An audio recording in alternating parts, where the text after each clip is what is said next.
وَلَقَدْ يَسَّرْنَا الْقُرْآنَ لِلذِّكْرِ فَهَلْ مِن مُّدَّكِرٍ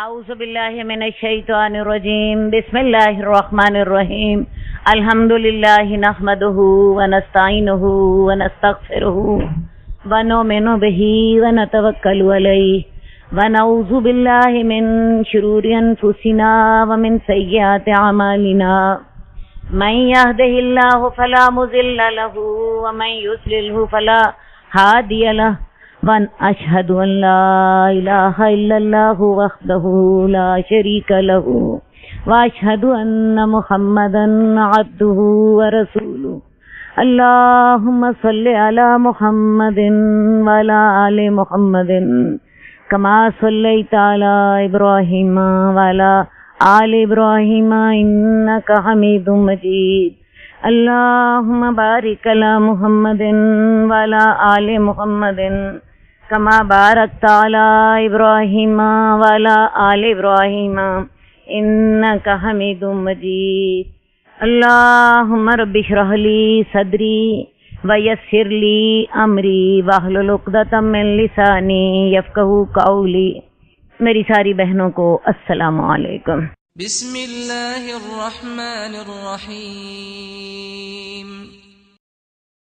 وَاعْلَمُوا أَنَّمَا غَنِمْتُم مِّن شَيْءٍ فَأَنَّ لِلَّهِ خُمُسَهُ وَلِلرَّسُولِ وَلِذِي الْقُرْبَى وَالْيَتَامَى وَالْمَسَاكِينِ وَابْنِ السَّبِيلِ إِن كُنتُمْ آمَنتُم بِاللَّهِ وَمَا أَنزَلْنَا عَلَى عَبْدِنَا يَوْمَ الْفُرْقَانِ يَوْمَ الْتَقَى الْجَمْعَانِ وَاللَّهُ عَلَى كُلِّ شَيْءٍ قَدِيرٌ.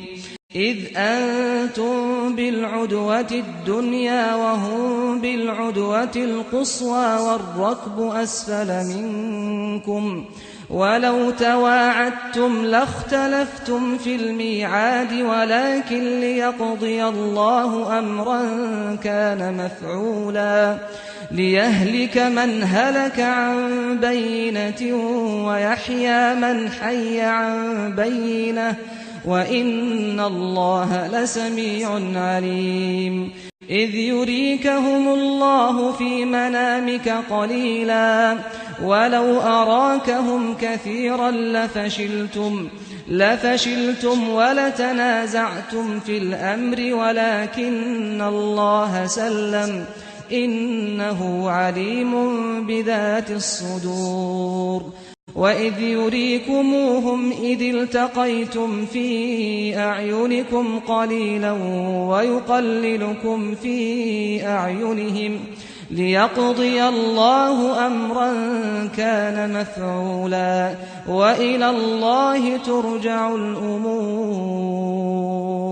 اور جان لو جو تم مال غنیمت حاصل کرو تو اللہ کے لیے اس کا 5واں حصہ ہے اور رسول کے لیے اور رشتہ داروں، یتیموں، مسکینوں اور مسافروں کے لیے اگر تم واقعی اللہ پر ایمان لاتے ہو. اور جو ہم نے اپنے بندے پر نازل کیا یوم فرقان کے دن، جس دن دو لشکروں کا آپس میں مقابلہ ہوا تھا، اور اللہ تعالیٰ تو ہر شے پر قدرت رکھنے والا ہے. مال غنیمت کے بارے میں اب سوال کا جواب دیا جا رہا ہے. مال غنیمت جتنا بھی اکٹھا ہو جائے اس کا 5واں حصہ پہلے نکال لیا جائے. باقی 4 حصے مجاہدین میں برابر طریقے سے تقسیم کر دیے جائیں. یہ 5واں حصہ اللہ اور اس کے رسول کا ہوگا. اسی 5ویں حصے میں سے رسول اللہ صلی اللہ علیہ وسلم اپنے کنبے کے اخراجات کے لیے خرچ نکال لیتے تھے، کیونکہ رسالت کی ذمہ داریاں ادا کرتے ہوئے آپ کے پاس اتنا وقت ہی نہ بچتا تھا کہ کسب معاش کی طرف توجہ دے سکیں. اس کے علاوہ آپ کے سالانہ اخراجات نکالنے کے بعد جو خرچ بچتا تو اس میں آپ کے رشتہ داروں کا حق تھا، یتیموں اور مسکینوں اور مسافروں کا حق تھا، یعنی اس کو پھر آپ بیت المال میں جمع کرا دیتے یا پھر اس سے جہاد فی سبیل اللہ کی تیاری کا کام لیا جاتا آپ کے ذاتی اخراجات کے نکالنے کے بعد۔ یہ جو باقی 4 حصے تھے ان میں سے سوار کو 3 حصے دیے جاتے تھے، پیدل کو 1 حصہ دیا جاتا تھا۔ یہ آپ کو یاد رہنا چاہیے کہ اس دور میں مجاہد اپنی سواری کا انتظام بھی خود کرتے تھے اور اپنے اسلحے کا بھی انتظام خود کرتے تھے۔ سوار کو 3 حصے، 1 حصہ اس کا اپنا، 2 حصے اس کی سواری کے، اور جو پیدل ہوتا تھا سواری کے بغیر تو اس کا 1 حصہ۔ اس حصے سے پورے مال غنیمت کو تقسیم کر دیا جاتا تھا۔ جب تم ارلے کنارے پر تھے اور دشمن پرلے کنارے پر تھے اور قافلہ نیچے ساحل کی طرف جا رہا تھا، اگر تم معاہدہ کر کے لڑائی کرتے تو تم اس معاہدے میں اختلاف کر لیتے، لیکن اللہ تعالیٰ ایک ایسے معاملے کا فیصلہ کرنا چاہتا تھا جس نے ہو کر رہنا تھا۔ اب مسلمانوں کا جو لشکر تھا مدینے کی طرف، بدر کے اس کونے پر تھا جو مدینے کی طرف تھا، جبکہ کفار مکہ کا جو قافلہ تھا وہ مکے کی طرف والے کنارے پر تھا، اور ابو سفیان کا قافلہ جا چکا تھا، جو کہ بنیادی طور پر اس جنگ کی وجہ بنا تھا۔ اور اگر مسلمان اور کفار باہم معاہدہ کر کے یہ لڑائی کرتے تو یہ لڑائی نہ ہو پاتی، کیونکہ مسلمان انتہائی بے سر و سامان تھے۔ مسلمانوں کے پاس صرف 2 گھوڑے تھے، جبکہ ادھر سے کفار کیل کانٹے سے لیس ہو کر اکڑتے ہوئے دکھاوے کے لیے اچھی طرح تیار ہو کر غیظ و غضب میں ڈوبے ہوئے مسلمانوں سے بدلہ لینے کے لیے آئے تھے۔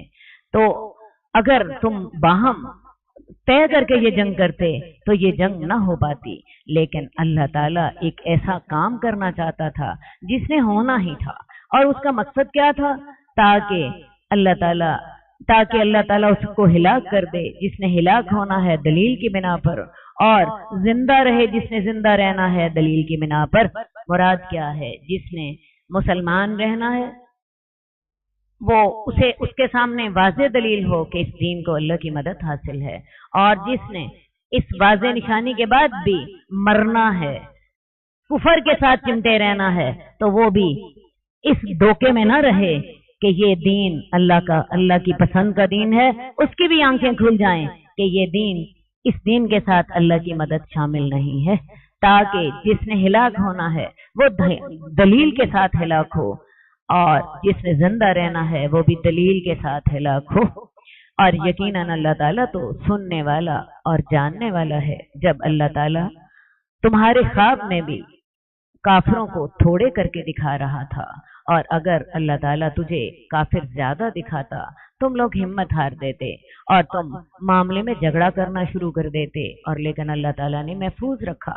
جنگ شروع ہونے سے پہلے رسول اللہ صلی اللہ علیہ وسلم کو خواب آئی، اور خواب میں آپ کو کفار مکہ تھوڑے سے دکھائی دیے۔ اگر وہ زیادہ دکھائی دیتے تو شاید مسلمان لڑنے کی ہمت ہی نہ کرتے، لیکن اللہ تعالیٰ نے محفوظ رکھا، اور اللہ تعالیٰ تو سینے کے رازوں کو بھی جانتا ہے۔ اور جب اللہ تعالیٰ تمہیں دشمن کی تعداد تھوڑی دکھا رہا تھا اور دشمن کی نظروں میں تمہیں تھوڑا کر کے پیش کر رہا تھا، اب عجیب بات یہ ہے کہ مسلمانوں کو کافر تھوڑے نظر آ رہے تھے۔ کفار کی تعداد 1000 ہے، وہ انہیں 1000 سے کہیں کم نظر آ رہے تھے، اور ادھر سے مسلمانوں کی تعداد 313 یا حضرت عمر کی حدیث کے مطابق 319 تھی، تو کفار کو مسلمان 319 سے بھی کم نظر۔ کفار سمجھ رہے تھے مسلمان بالکل تھوڑے سے ہیں، 2 منٹ میں کام ختم کر دیں گے، اور مسلمان بھی یہ سوچ رہے تھے کفار کی تعداد تھوڑی سی ہے، کوئی بات نہیں، ان کے ساتھ ہم لڑ لیتے ہیں اور مقابلہ ہو جائے، تاکہ اللہ تعالیٰ ایسے معاملے کو پورا کر دے جس کا ہونا مقدر تھا، اور اللہ ہی کی طرف تمام کام لوٹائے جائیں گے۔ یہ ساری باتیں جنگ شروع ہونے سے پہلے تھی، لیکن میں آپ کو یہ بتا دوں، جب جنگ شروع ہو گئی، جب جنگ کا آغاز ہو گیا اور رسول اللہ صلی اللہ علیہ وسلم نے صف بندی کر لی، تو اس وقت کافروں کو مسلمان اپنی تعداد سے دگنے نظر آ رہے تھے، یعنی کافر 1000 تھے، مسلمان 313 تھے، اس وقت کافروں کو مسلمان اپنی تعداد سے دگنا یعنی 2000 نظر آ رہے تھے۔ یہ اللہ کی مدد کے مختلف طریقے ہوتے ہیں۔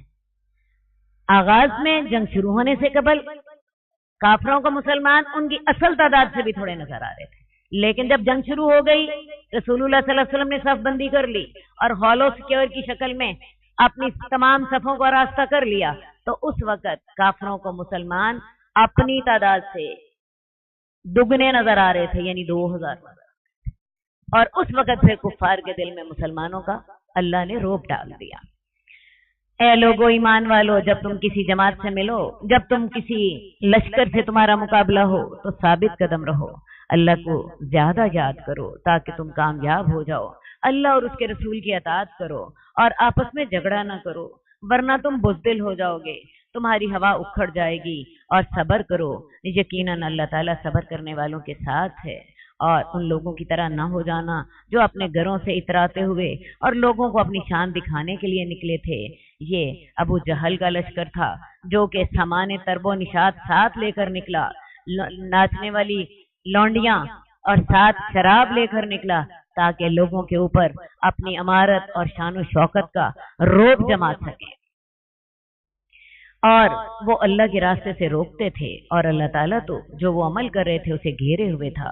جب شیطان نے ان کے عمل انہیں سجا کر دکھائے اور کہا آج تم پر کوئی غالب نہیں آ سکتا لوگوں میں سے، اور میں تمہارا مددگار ہوں، تو جب دونوں لشکروں کا آمنا سامنا ہوا تو شیطان الٹے پاؤں پھر گیا اور کہنے لگا میں تم سے بری ہوں، میں تو وہ دیکھ رہا ہوں جو تم نہیں دیکھ رہے۔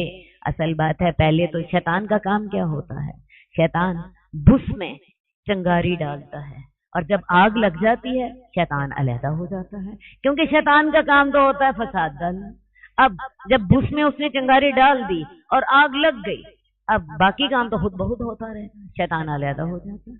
یہاں بھی شیطان نے کفار کو مسلمانوں کے سامنے لا کھڑا کیا، لیکن جب دیکھا کہ فرشتے نازل ہو رہے ہیں جو کہ شیطان کو نظر آ رہے تھے، تو اس وقت ان سے علیحدہ ہو گیا اور کہنے لگا میں تم سے بیزار ہوں، میں وہ دیکھتا ہوں جو تم نہیں دیکھتے۔ اسے فرشتے نظر آ رہے تھے اور کہنے لگا میں تو اللہ سے ڈرتا ہوں۔ اس وقت بھی کفار کو یہ نہیں بتایا کہ فرشتے نازل ہو چکے ہیں تو تم مسلمانوں کا مقابلہ نہ کرو۔ اس وقت بھی شیطان نے اپنی شیطانیت پوری کی، جنگ شروع ہو چکی تھی، فرعون کا شیطان کا مقصد پورا ہو چکا تھا، علیحدہ ہو گیا۔ اور اللہ تعالیٰ تو سخت عذاب دینے والا ہے۔ جب منافق اور جن کے دلوں میں بیماری تھی وہ کہنے لگے مسلمانوں کو ان کے دین نے دھوکہ دیا ہے، یہ چند سر پھیرے لوگ عرب کی سب سے بڑی طاقت کے مقابلے میں آ رہے ہیں، یہ بے وقوفی کر رہے ہیں۔ یہ منافقین کا اور یہود کا کہنا تھا، لیکن جو شخص اللہ پر توکل کرے تو اللہ تعالیٰ تو زبردست اور حکمت والا ہے۔ اور کاش کہ آپ دیکھیں جب کافروں کو فرشتے فوت کر رہے ہوتے ہیں وہ ان کے چہروں پر بھی مارتے ہیں اور ان کی پیٹھوں پر بھی مارتے ہیں، تو عذاب اس دنیا سے ہی شروع ہو جاتا ہے۔ میں نے آپ کو بتایا جب انسان کا موت کا وقت آتا ہے پردے ہٹ جاتے ہیں، انسان فرشتوں کو دیکھنے لگ پڑتا ہے اور اسی وقت عذاب شروع ہو جاتا ہے۔ فرشتے کفار کو ان کی پیٹھوں پر بھی مارتے ہیں، ان کے چہروں پر بھی مارتے ہیں، اور اس وقت انہیں کہتے ہیں جان نکالتے وقت یہ سزا دیتے ہیں، اور ساتھ ہی انہیں کہتے ہیں اب مزہ چکھو جلنے والے عذاب کا، یہ تمہارے ان عملوں کا بدلہ ہے جو تم نے آگے بھیجے، اور اللہ تعالیٰ تو اپنے بندوں پر ظلم نہیں کرتا۔ لیکن اس کے برعکس جو نیک لوگ ہوتے ہیں ان کو فرشتے سلام پیش کرتے ہیں، سلام پیش کرتے ہیں اور انہیں بڑی عزت اور احترام کے ساتھ اپنے رب کے حضور میں ان کی روح کو لے جاتے ہیں، جیسا کہ آل فرعون کا طریقہ تھا اور ان لوگوں کا جو ان سے پہلے تھے۔ انہوں نے اللہ کی آیات کے ساتھ کفر کیا، اللہ تعالیٰ نے ان کو ان کے گناہوں کی پاداش میں پکڑ لیا۔ یقیناً اللہ تعالیٰ سخت زبردست سخت عذاب دینے والا ہے۔ اصل بات یہ ہے کہ اللہ کا طریقہ یہ ہے کہ جب اللہ تعالیٰ کسی قوم کو نعمت سے نوازتا ہے تو وہ نعمت اس وقت تک ان سے نہیں چھینتا جب تک کہ وہ اپنے طرز عمل کو بدل نہیں دیتی۔ اللہ کا طریقہ یہ ہے کہ اللہ تعالیٰ نہ تو خود ہدایت دیتا ہے اور نہ ہی کسی نعمت کو چھینتا ہے جب تک کہ انسان خود نہ بدلے۔ انسان جب خود بدلتا ہے اللہ اس کی مدد کر دیتا ہے، اللہ تعالیٰ نے اگر نعمت دی ہوتی ہے اور وہ قوم اس نعمت کا حق ادا کر رہی ہوتی ہے، اللہ اسے نعمت نہیں چھینتا، لیکن جب وہ اس نعمت کی ناقدری شروع کر دیتی ہے، اللہ کی نافرمانی شروع کر دیتی ہے، پھر اللہ وہ نعمت بھی چھین لیتا ہے۔ اسی طرح اگر کوئی قوم کسی عذاب میں مبتلا ہو اور اس عذاب سے بچنے کے لیے اپنے طرز عمل کو بدل دے تو اللہ تعالیٰ بھی ان کی مدد کرتا ہے۔ تو اصل بات یہ ہے کہ خدا اس قوم کی حالت تب تک نہیں بدلتا جب تک کہ کوئی قوم اپنی حالت خود نہیں بدلتی۔ ہم نے جو سارا زور دعاؤں پہ رکھا ہوتا ہے، میں آپ کو یہ بتانا چاہتی ہوں کہ دعاؤں کے ساتھ اپنے اعمال کو بھی بدلیں۔ جب ہم اپنے اعمال کو بھی بدلتے ہیں اور اللہ سے دعائیں بھی کرتے ہیں تو پھر اللہ تعالیٰ کی مدد ہمارے ساتھ ہوتی ہے۔ بے شک اللہ تعالیٰ سننے والا اور جاننے والا ہے، جیسا آل فرعون کا طریقہ تھا اور ان لوگوں کا جو ان سے قبل تھے، انہوں نے اپنے رب کی آیات کو جھٹلایا تو ہم نے ان کو ان کے گناہوں کی پاداش میں ہلاک کر کے رکھ دیا۔ ہم نے آل فرعون کو غرق کر دیا اور یہ تمام ظالم تھے۔ بے شک اللہ کے ہاں بدترین جانور وہ لوگ ہیں جنہوں نے کفر کیا، تو وہ ایمان نہیں لاتے۔ جب انسان اللہ کا فرما بردار ہوتا ہے تو اس کائنات کی سب سے بہترین مخلوق ہوتا ہے، وہ مخلوق ہوتا ہے جس کو اللہ تعالیٰ نے فرشتوں سے سجدہ کرایا ہے۔ لیکن جب انسان اللہ کا نافرمان ہوتا ہے تو اس کائنات کی سب سے ذلیل ترین مخلوق ہوتا ہے، اسفل السافلین ہوتا ہے۔ وہ کیڑوں سے بدتر، وہ ناپاکی سے، گندگی کے کیڑوں سے بھی بدتر ہو جاتا ہے۔ جو اللہ پر ایمان نہیں لاتے، وہ لوگ جن سے آپ نے وعدہ کیا، پھر وہ اپنا وعدہ ہر بار توڑ ڈالتے ہیں اور وہ ڈرتے نہیں۔ اور اگر آپ انہیں میدان جنگ میں پا لیں تو انہیں عبرتناک سزا دیں تاکہ ان کے پچھلے سبق حاصل کر سکیں۔ اور اگر آپ کو کسی قوم سے خیانت کا ڈر ہو، یعنی وعدہ توڑنے کا ڈر ہو، تو برابری کی سطح پر معاہدہ ان کے آگے پھینک دیں۔ اللہ تعالیٰ خیانت کرنے والوں سے پسند نہیں کرتا۔ اب جو لوگ مسلمانوں سے اپنے وعدے پورے نہیں کر رہے تو مسلمانوں کو یہ اجازت نہیں ہے کہ ان کو دھوکہ دیں۔ منہ پر تو صلح کا نام لیں اور اندر سے صلح کے خلاف کاروائیاں کریں۔ اس وقت اگر مسلمان سمجھتے ہیں کہ کوئی قوم ان سے بددیانتی کر رہی ہے تو انہیں برابری کی سطح پر معاہدہ توڑنے کا اعلان کر دینا چاہیے، کیونکہ بددیانتی ایک مسلمان کو زیبا نہیں ہے۔ اور کافر ہرگز یہ خیال نہ کریں کہ وہ اللہ سے سبقت لے جائیں گے، وہ اللہ کو عاجز نہیں کر سکتے، اللہ ان کو رسوا کر کے رہے گا۔ اور اے مسلمانوں، جہاں تک ممکن ہو جائے کافروں کے مقابلے میں قوت اور جنگی گھوڑے تیار رکھو، جن سے تم اللہ اور اس کے دشمنوں کو اور ان دوسرے دشمنوں کو ڈرا سکو جنہیں تم نہیں جانتے، اللہ انہیں جانتا ہے۔ مسلمانوں کو حکم ہے کہ ہر وقت اپنے دشمنوں کے مقابلے میں جنگی قوت جو ہے فراہم کیے رکھیں، کیونکہ جنگ کی تیاری ہی اصل میں امن کا باعث ہے۔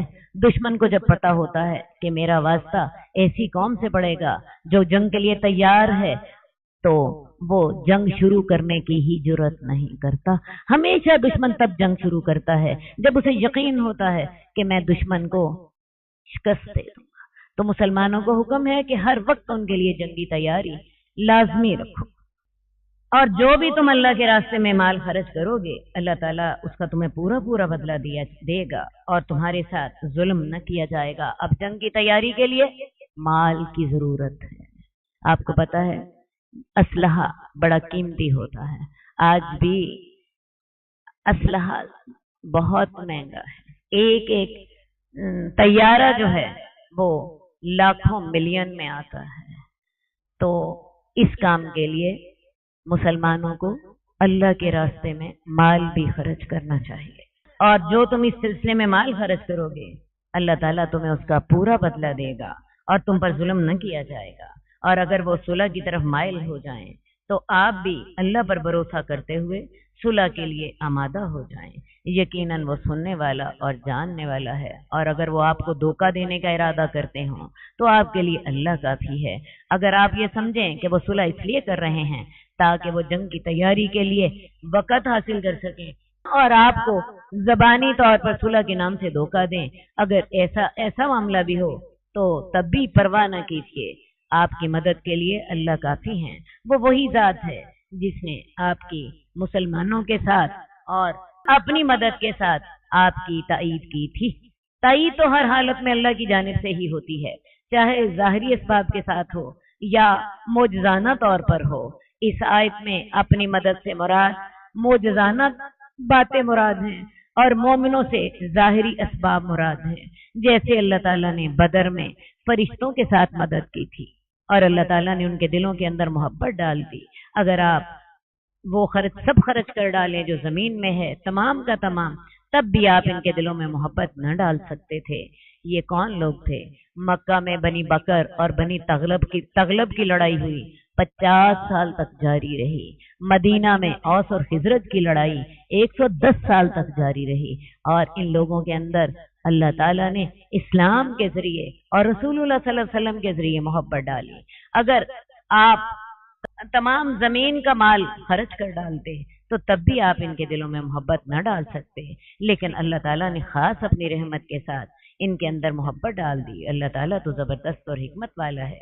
اے نبی، آپ کو اللہ کافی ہے، اور مومنوں میں سے جو آپ کی پیروی کریں وہ کافی ہیں۔ اے نبی، مومنوں کو جہاد کی ترغیب دیجیے۔ اگر تم میں سے 20 صبر کرنے والے ہوں گے تو وہ 200 پر غالب آ جائیں گے، اور اگر تم میں سے 100 صبر کرنے والے ہوں گے تو وہ 1000 پر غالب آ جائیں گے۔ ان لوگوں میں سے جنہوں نے کفر کیا، یعنی ایک مسلمان 10 کے مقابلے میں کافی ہوگا۔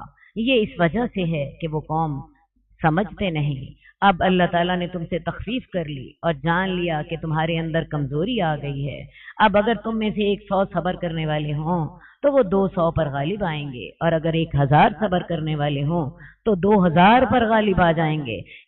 آغاز اسلام میں تو اللہ تعالیٰ نے 1 اور 10 کا تناسب رکھا تھا، لیکن بعد میں چونکہ اب مسلمانوں کی کمزوری کا خیال کرتے ہوئے اللہ تعالیٰ نے جو اصول قیامت تک کے لیے دیا ہے وہ یہ ہے کہ اگر ایک مسلمان ہو وہ 2 کافروں پر لازم غالب آئے گا، اور اگر 100 مسلمان ہوں تو وہ 200 پر غالب آئیں گے اللہ کے حکم کے ساتھ، اور اللہ تعالیٰ تو صبر کرنے والوں کے ساتھ ہے۔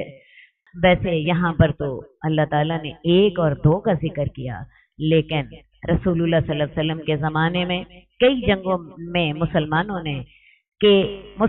نے اپنے سے بہت بڑے بڑے لشکر کا مقابلہ کیا۔ مثال کے طور پہ جنگ موتا میں مسلمانوں کے لشکر کی تعداد صرف 3000 تھی، جبکہ مخالف لشکر کی تعداد 2 لاکھ تھی۔ 1 اور 66 کا مقابلہ تھا، اور اس جنگ میں خالد بن ولید اپنا لشکر بحفاظت واپس لے کر مدینے تشریف لے آئے تھے۔ تو ایسی مثالیں بھی ہمارے سامنے موجود ہیں، اور نبی کے لیے یہ لائق نہیں کہ اس کے لیے قیدی ہوں جہاں تک کہ وہ زمین میں اچھی طرح خون ریزی نہ کر لے۔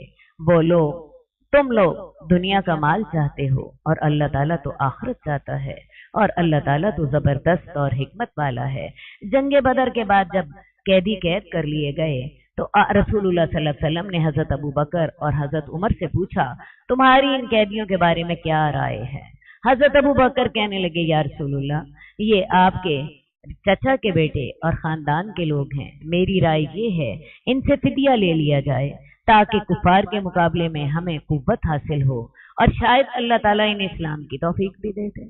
آپ نے حضرت عمر سے پوچھا، ابن خطاب تمہاری کیا رائے ہے؟ انہوں نے جواب دیا، اللہ کے رسول، میری رائے ابو بکر رضی اللہ تعالیٰ عنہ سے مختلف ہے۔